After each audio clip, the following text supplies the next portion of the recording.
আসসালামু আলাইকুম। নতুনের চাওয়ায় আপনাকে স্বাগতম।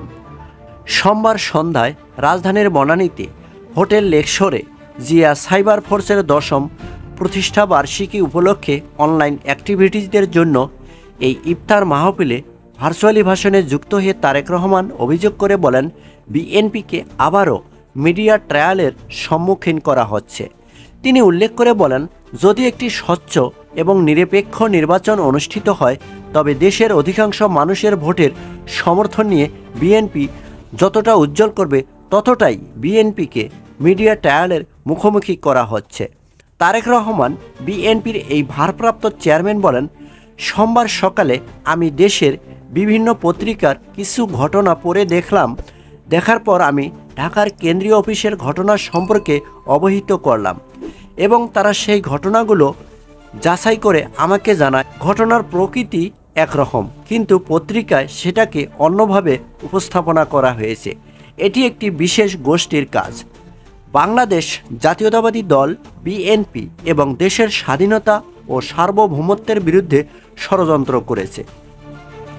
তারা তাদের অবস্থান থেকে যেসব মিডিয়ার সঙ্গে তাদের ভালো সম্পর্ক রয়েছে তাদেরকে দিয়ে বিষয়টিকে বিকৃতভাবে পেপারে ছাপিয়ে দিয়েছে।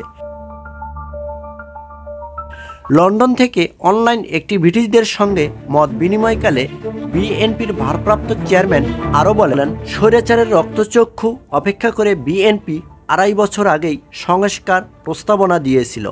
এগুলো তরুণ ভোটারদেরকে জনগণদেরকে বোঝাতে হবে। জনগণের জন্য একটি জবাবদিহিতামূলক সরকার প্রতিষ্ঠা করা প্রয়োজন।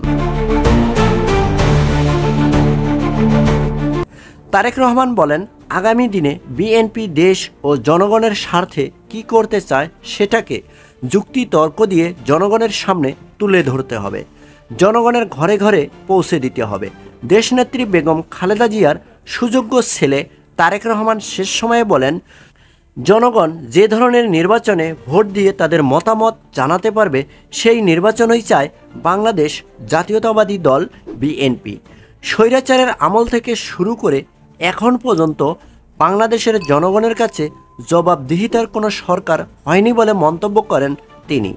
পরিশেষে বিএনপির সকল নেতা কর্মীকে মত পার্থক্য ভুলে ঐক্যবদ্ধ হয়ে আগামী দিনের সকল চ্যালেঞ্জ মোকাবেলা করার জন্য প্রস্তুত থাকতে বলেন তারেক রহমান।